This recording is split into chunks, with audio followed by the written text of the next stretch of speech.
Hi, this is Dradog, and we're going to do another unboxing video. This time we're going to do it with my wife Dradog, and this is another in my series of unboxing videos for newbies to lightsabers, and this is her first lightsaber ever. So as I mentioned in one of my other videos, we picked up a pair of Electrum saber lightsabers. They arrived today. The shipping time for hers was actually about 15 days, or the order time, so placed the order about 15 days ago and it showed up. Be really interesting to see, because she asked that hers be weathered, and we'll see if they actually managed to weather it in time, because they said that adds a week lead time. But we've already went ahead and cut open the box because it's not exciting to watch somebody circle with tape. So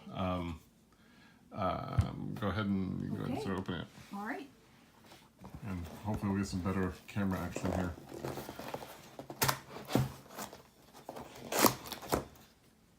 Sir, first of all, they really sealed this to withstand nailing, as you can see.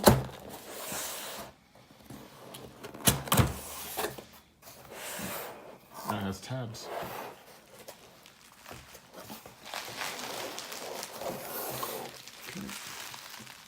First thing, yep, so standard flyer. Let's see, there we go, standard flyer, Sabercraft flyer, instructions. So very similar to the instructions that came with the Ageless, I guess is a Remnant. But again, pretty much the standard, same instructions, pretty much the same, which what I expect. So that sounds about right. And then slightly different package of goodies, where mine comes with the struts for customization. This is just the cable for charging, and then 2 of the hex screws for adjusting and removing things. Okay.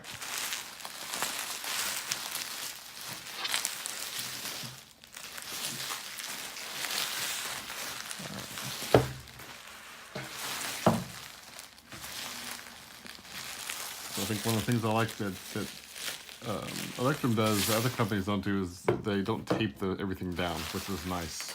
It makes it easier to get the bubble wrap off. But that's actually a pretty darn lightsaber. So they did do the weathering. Yeah. Let's see. Let me know when you want me to turn it. You turn as much as you want. Oh, that's hot. I'm assuming you mean as in very cool, as it, not as opposed to it actually is warm to the touch. Yes, it's hot, cool. Yeah. Amazing. Very neat looking. Yeah, I really dig the weather. Actually came out really nice. Yeah, it's not just a straight pattern. It's actually very detailed. Yeah, they didn't just stick the black on. They really like put in wear marks to take it off in places and scuffed it up a bit. Oh, that's so nice. All right, so now you can turn it on.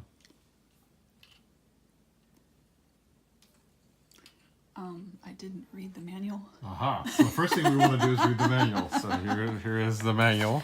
Okay. Okay, and so this is the welcome page. So we actually want to start with, we're not going to worry about charging, but we do have first time activation.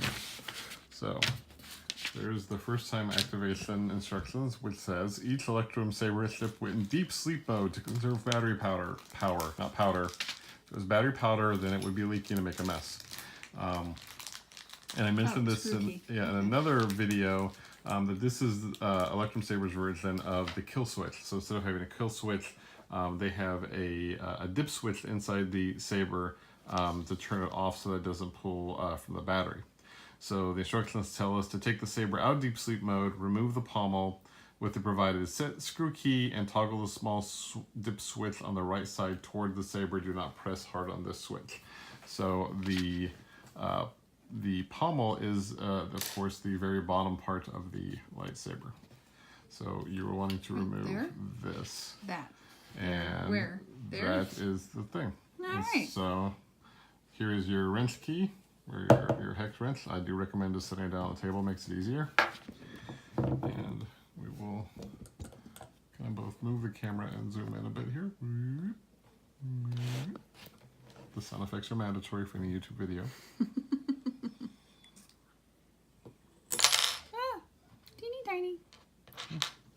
Just the one? Yep.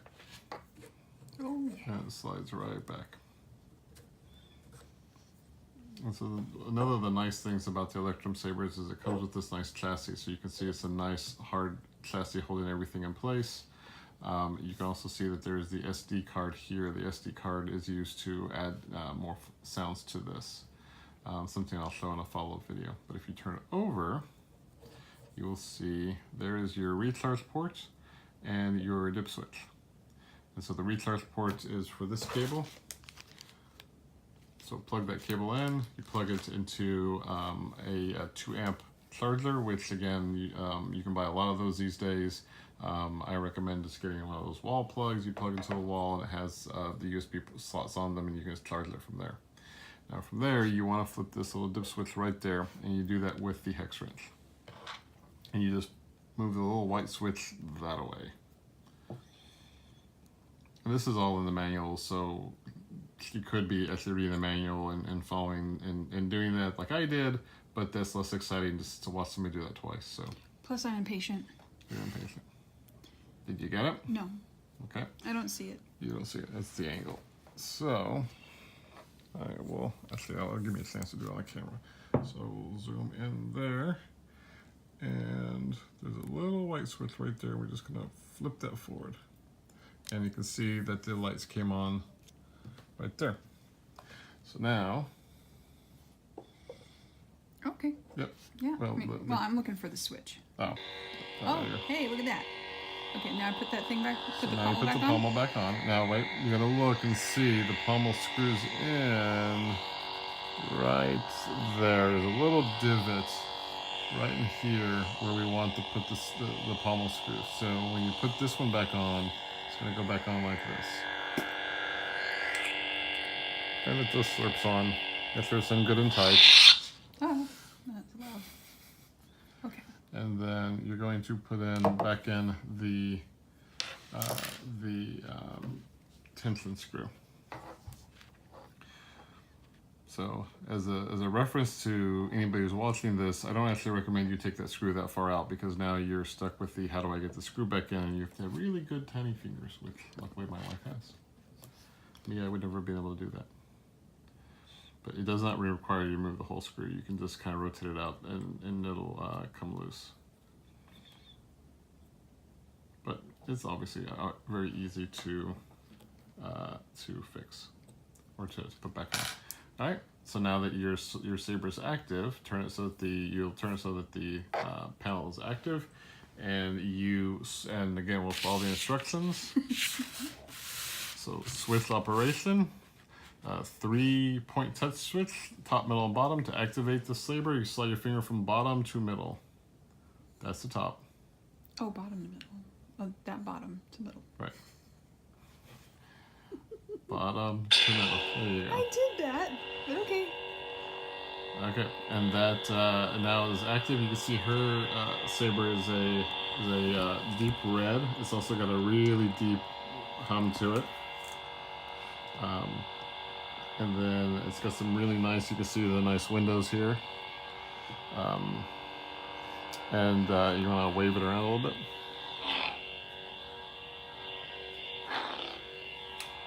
Boom. That's really meaty. That's a nice deep sound.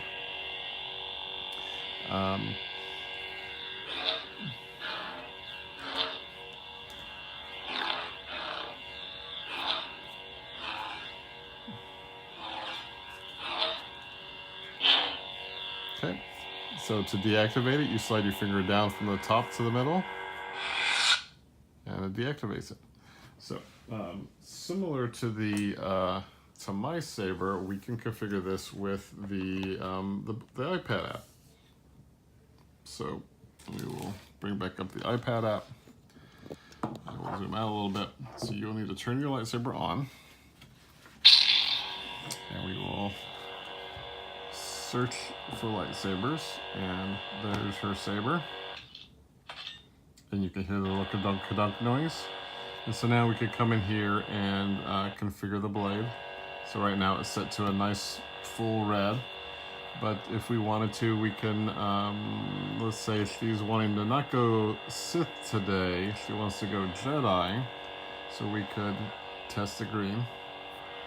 Maybe go a little bit darker with that green. All right, come on, graphic designer. Tell me what the right color of the green should be. Oh, green and a little bit of blue is always nice. Maybe a little less blue. A little less blue. That's a nice aqua. Yeah.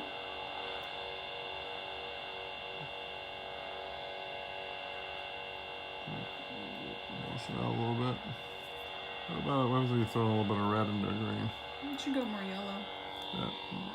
So it could go yellow. That's a yellow right there. How would you go orange? Oh, where's the white? Oh, 0? Yeah.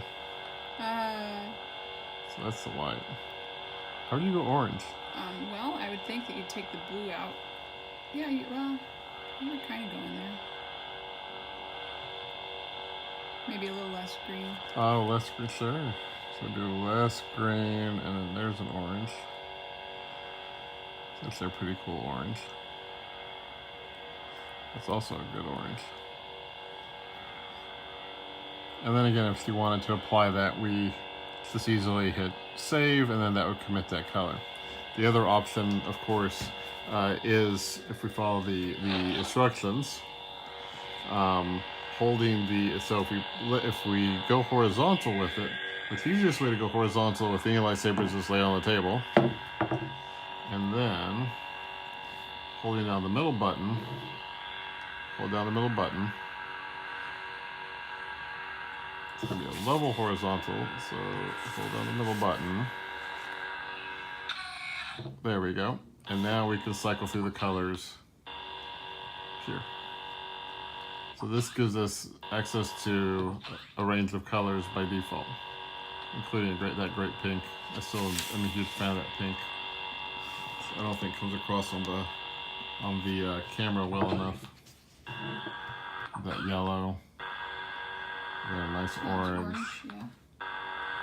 And blue, hot pink. What color would you call that? Orangey, pinky orange. Orangey, pinky orange. I'm good with orangey, pinky orange. It's literally the orange that comes out of your pinky. Orange, pinky orange. It's important to keep that one in mind. And then back to a nice, really bright pink. I still love that blue. That blue is it's a nice deep blue.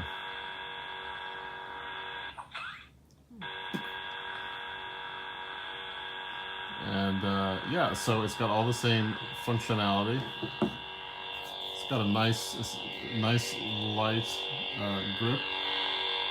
The pommel detail is really nice. Let's see if I can zoom in. Yeah, it's okay. But it's nice because it's got I actually like this slightly better than some of the other sabers because the speaker holes are on the side. So you can do that move and you're not needing the sound, which pretty much all the other sabers I own will mute because the speakers are on the bottom. The grip is actually super comfortable. The balance is really great, but the grenade grip is really cool. And then the vented slots are really nice. Actually, this is a really nice saber. What do you think? Oh yeah, I like it a lot.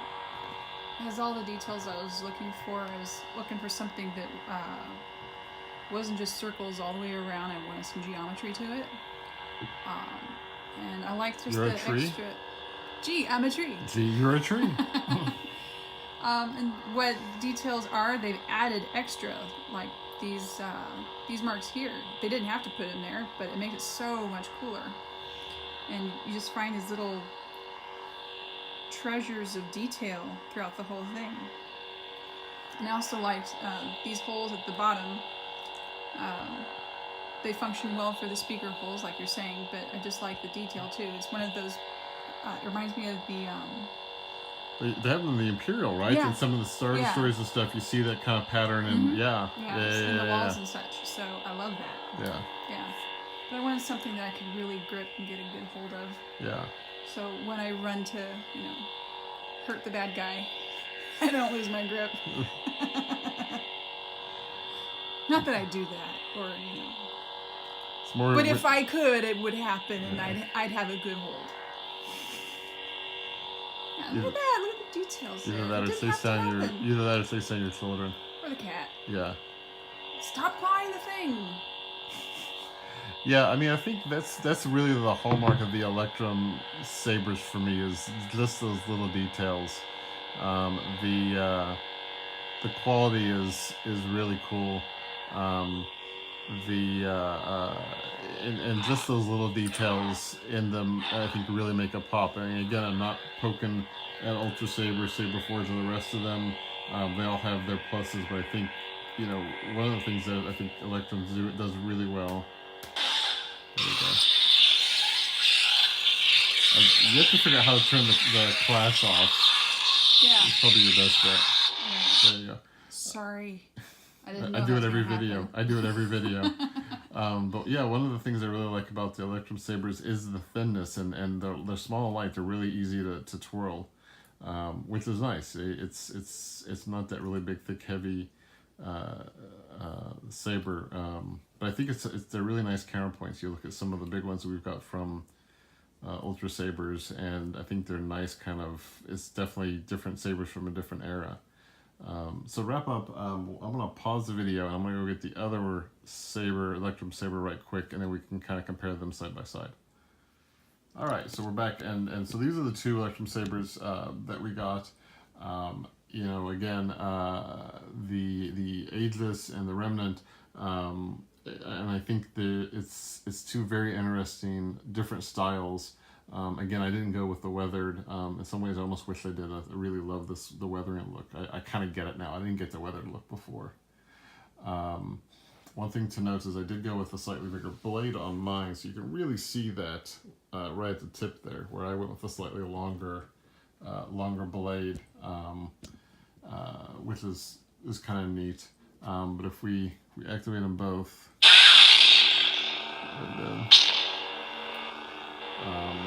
one thing that I noticed is that the Aegis with the struts here at the bottom actually does allow the sound to come out of the bottom when it's standing on the table like this. So that's an interesting aspect there. But I think these two look great together. I think they're really cool. And like I said, I think they're really nice, and I'll do at the end, once we've gotten all the sabers, we'll do a comparison and kind of go through them. But I think you get a sense of, you know, how much we appreciate these. These are really nice units. I think you're gonna be really happy with them. Any final thoughts? Yeah, I like them. I hadn't got to see this one, yours, yet. That's really cool. I like mine better. As you said. Alright, as always, thanks for taking your time to watch. We really appreciate it. If you have any thoughts or comments, feel free to find me on Reddit or get me on Twitter.